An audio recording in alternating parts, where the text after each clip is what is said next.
Indeed it is. Time for the And Terry Show, featuring myself, Terry, and the empty seat. I will raise my coffee mug, fresh ground, fresh roasted coffee, to my good friend Jim in absentia again. Cheers, my good friend, cheers, and it's a good cup. I gotta say, I have descended into the abyss of name brand, branded coffees, stuff that I always prefer to get my, if I can, get my beans green and roast them. And I prefer a more purist approach to my morning coffee. But I descended to the off-the-shelf brand, and I used one this past week as I was running out, already ground in a plastic container, everything that I don't really like about packaging. Folgers is the name. Jim, there's my cup of Folgers to you. Something you're familiar with. I raise it to your good health. All right, where am I going in today's muse? Well, how about thinking about things that maybe we should meditate on? Meditate? Yeah, do you ever use music for meditation? Do you ever just use ambient music? That means no words, just a feeling.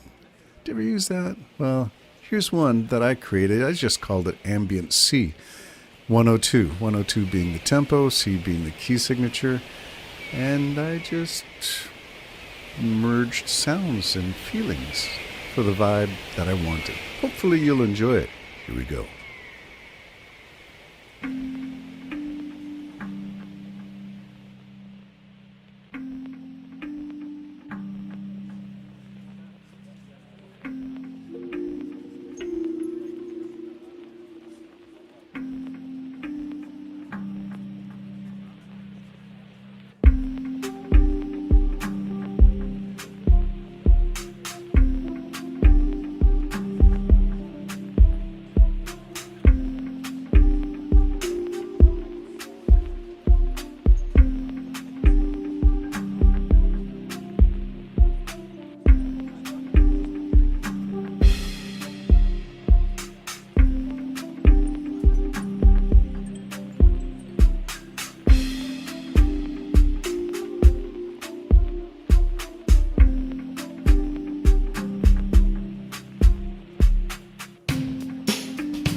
There you go. Ambient C102 from March of this year. Version 4 is on my file name, which means I did some previous renders, version 1, version 2, version 3, and I never got past this one. So I don't know whether this represented the end of the process for me or the end of the experience as the creator of, oh, gee, that was a neat combination of things. I don't know what else to do, so I will just put it on the shelf and label the package, and that's what I did. Is inspiration like that for you, where you go so far and you're not sure what else to do, so you stop? You just put it on the shelf. Give it a rest. If you come back to it, then probably there was more that you felt you needed to do. If you don't come back to it and you just take it out, take it off the shelf, take it out of the drawer, take it off your computer hard drive and look at it, listen to it, and you feel satisfied and say, I didn't know that that's exactly how far I got. And maybe you feel satisfied. That's up to the artist, the individual. And I think that's the nature of the creative beast, that you don't know what you got until you get it out, poke around, poke it with a stick. If it's still moving, then maybe keep going.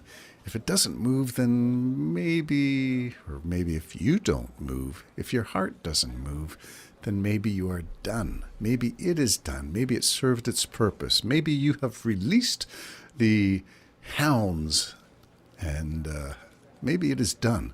And that's all there is. If this little tune never went anywhere, it would simply be on my file in my alphabetical record under A for ambient, C for the key signature, and 102 with a date stamp and a version number.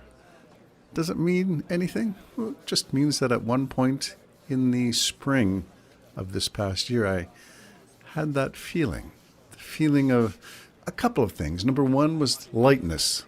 Maybe it was a spring day where the sun was shining, the blue sky was up above. Maybe there was the odd cloud for some distinction in the blue. But maybe it was a sense of things were opening up. You know that sense in spring where you're past the bleakness of the midwinter, you're past the gloom and doom of hunkering down through the snow and the blizzards, through shoveling snow and trying to stay on the road in a snowstorm, you know, all the obstacles that come from living outside the big city where there is no bus, there is no streetcar, there is no transportation. You got to get there on your own. Yeah, well, maybe this is optimism. Did you find optimism in that meditation? Did you find a drive? I tried to put the drums in there, two different kinds of drums. Really a snappy snare to just say, yeah, it's not quite militaristic. It wasn't a military snare, but it was a snappy to put a little oomph in your step, you know, a little swagger in it, give it a little purpose, a little destiny. And then I tried to bring in some of the weight, the heaviness of the skies turning dark, and maybe another blizzard still in March influenced that heaviness. Could you feel the frequencies, the low end in that one when I brought in the heavy bottom? That's what I try to do. I try to get the sound that vibrates inside your being, much like the Buddhist when they do the and the throat singers. Have you heard those? The low frequencies.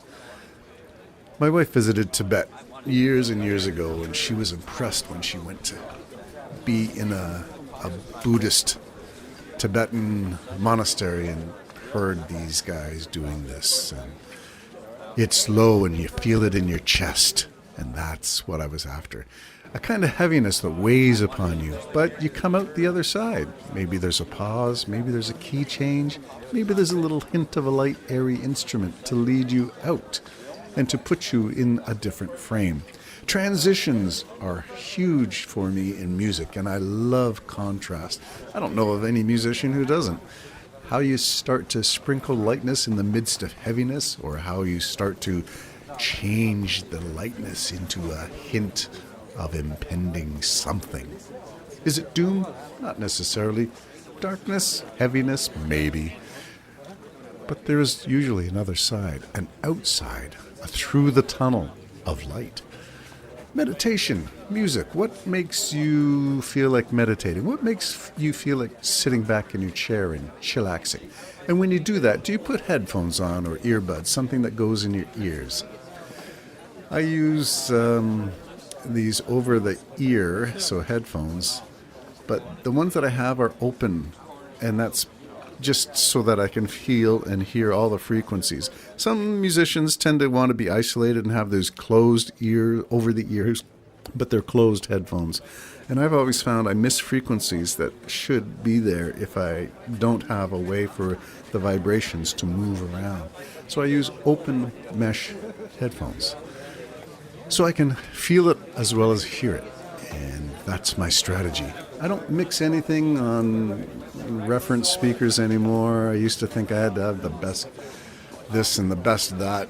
Now, with everybody doing earbuds and MP3s being the rule of the day, because it's more important to have access to files than it is to have audio files. So by audio file, I mean the quality of a well-produced WAV file. They're too big a file to manage on my system. So I go the short route, MP3s mixed on a headphone, and I don't care. Except that I care how it makes you feel. Right into the Jim and Terry Show. Tell us how you're feeling, how you're meditating. What meditation music do you use? Jim and Terry Show, signing off. Bye-bye for now.